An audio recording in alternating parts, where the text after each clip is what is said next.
Check your gut privilege before you judge someone's weight. Everyone talks about metabolism as if it's entirely under personal control, calories in, calories out, treadmill speed, meal timing, but nobody talks about microbial luck. Some people's intestines are home to microbial democracies that are lazy, inefficient, and frankly unambitious. Others, the lucky few, harbor microbiomes that run like tiny Wall Street trading floors, optimizing energy extraction with ruthless precision. Fiber isn't just fiber in these guts. Beans, oats, leafy greens, and whole grains aren't just food. They're capital. Raw material for microbes who care nothing about your calorie counting, your diet discipline, or your exercise regimen. They extract every last calorie, ferment every molecule they can, and leave you bloated, gassy, and helpless while quietly increasing energy reserves your body didn't ask for. The unfairness of gut privilege is stark when you realize what it means for your body's response to diet. You could eat a salad thinking you're making the healthiest choice possible, only to find that your intestinal overachievers have turned it into a methane factory, slowing transit, producing gas, and optimizing nutrient absorption in ways that make your efforts at calorie control irrelevant.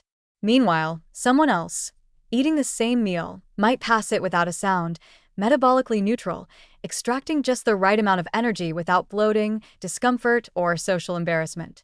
The difference isn't laziness, lack of self-control, or poor nutrition. It's microbial luck. One gut is a well-managed company, another is a messy garage startup. And there is no HR department to intervene. The consequences of this invisible inequality go beyond mere frustration. Methane-producing archaea slow gut motility, allowing for more complete extraction of calories from food, which can subtly, but significantly, affect body composition over time. You may follow every diet plan, track every macronutrient, and exercise obsessively, but your gut-privileged neighbor may see better results eating less cleanly than you ever could. Fiber-rich foods meant to promote health instead feed your microbes efficiency, leaving you bloated, uncomfortable, and demoralized. The social implications are equally cruel. Friends, coworkers, and strangers see your results and assume you're failing, lazy, or lacking discipline, never realizing that the competition is uneven because the playing field is internal, microscopic, and entirely invisible. The physical toll is relentless. Gas, bloating, slow digestion, and occasional constipation become chronic conditions, all while your body efficiently converts what should be harmless fiber into energy you didn't intend to store. Every attempt to do the right thing in terms of diet and lifestyle can be co-opted by a microbial workforce with its own priorities. You are essentially funding an internal system of energy storage while paying for the discomfort, shame, and frustration it brings. You might count calories to a fault, but your gut counts molecules, hydrogen atoms, and fermentation potential, and it wins every time. Exercise doesn't scare them. Dietary restriction doesn't deter them.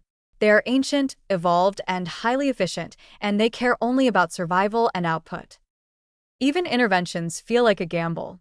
Probiotics, prebiotics, low FODMAP diets, and digestive supplements may offer temporary relief, but microbes adapt.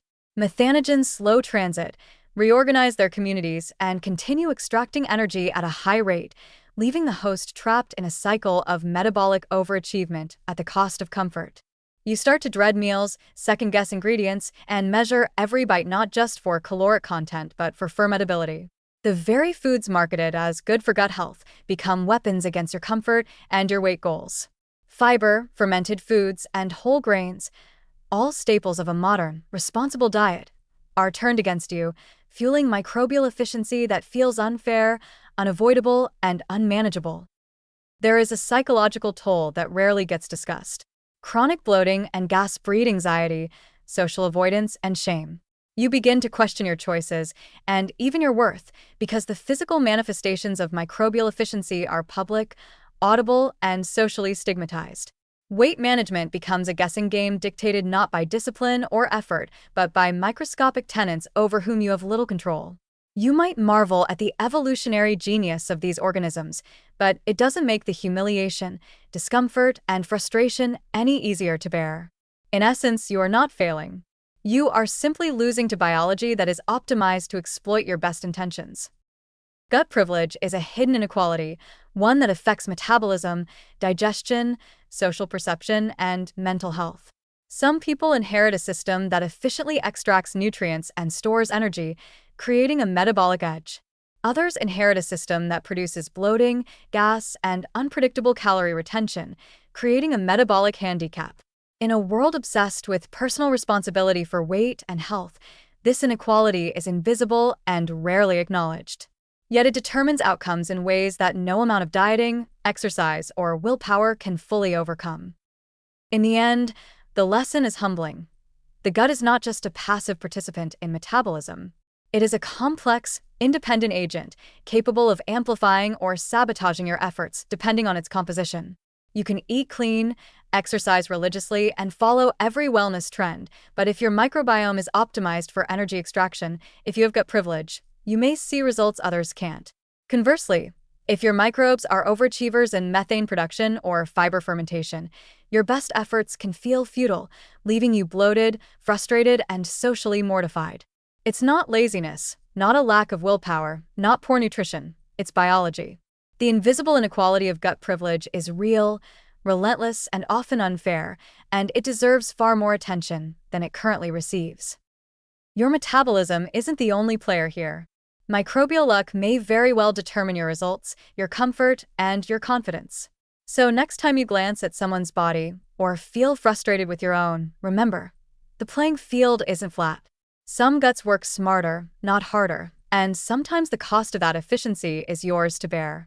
Check your gut privilege before you judge, because the microscopic workforce inside your intestines has been working long before you even knew this game existed.